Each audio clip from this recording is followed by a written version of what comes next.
வணக்க மக்களே.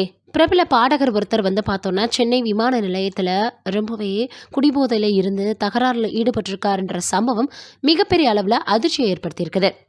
திரைப்பட பின்னணி பாடகர் வேல்முருகன் மதுபோதையில சென்னை விமான நிலையத்தில தகராறு செய்த சம்பவம் தான் இப்ப எல்லோருக்குமே பேசக்கூடிய அளவுல ஒரு பெரும் சர்ச்சையை ஏற்படுத்தியிருக்கு.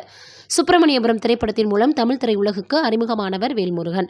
அதன் பிறகு பல்வேறு திரைப்படங்கள்ல சூப்பர் ஹிட் பாடல்களை வேல்முருகன் பாடியிருக்கிறாரு. கிராமம் சார்ந்த திரைப்படங்கள் அப்படின்றதுனால வேல்முருகனின் பாடல் நிச்சயமாக இருக்கும் அப்படின்னு சொல்லக்கூடிய அளவுக்கு ரசிகர்கள் மத்தியில் இவருக்கு பெயர் இருந்துச்சு.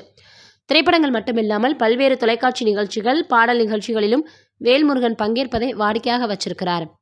இந்த சூழலில் திருச்சிக்கு செல்வதற்காக சென்னை விமான நிலையத்துக்கு வந்த வேல்முருகன் அவர்கள் அங்கிருந்த சிஎஸ்எஃப் அதிகாரிகள் சோதனை செய்திருக்கிறாங்க.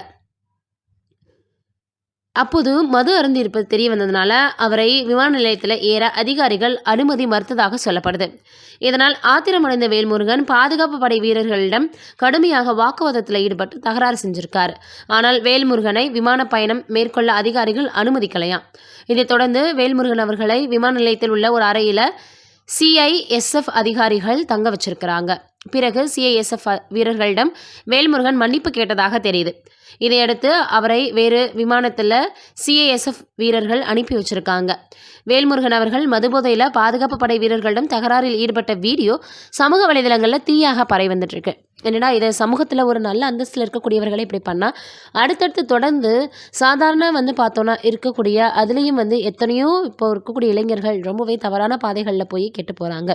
குறிப்பாக சொல்லணும் அப்படின்னு பார்த்தோன்னா படங்களில் வரக்கூடிய நிறைய விஷயங்களை என்னுடைய தலைவர் அப்படி இப்படின்னு எதையோ சொல்லி அதையே ஃபாலோ பண்ணக்கூடியவர்களும் இருக்காங்க. நல்ல விஷயங்களை எடுத்துக்கொண்டால் தவறில்லை. ஆனால் அதையே தவறான வழியில் தவறான கருத்தை எடுத்துகிட்டு போனோன்னா நம்மளை பார்த்திங்கன்னா நிச்சயமாக வாழ்க்கையில் வெற்றி அடைய வைக்காது. இது போல் சில விஷயங்களை பார்க்கும்பொழுது நம்மளுக்கே அது ஒரு பாடமாக தான் அமைஞ்சிருது. நீங்கள் என்ன நினைக்கிறீங்க இதை பற்றி?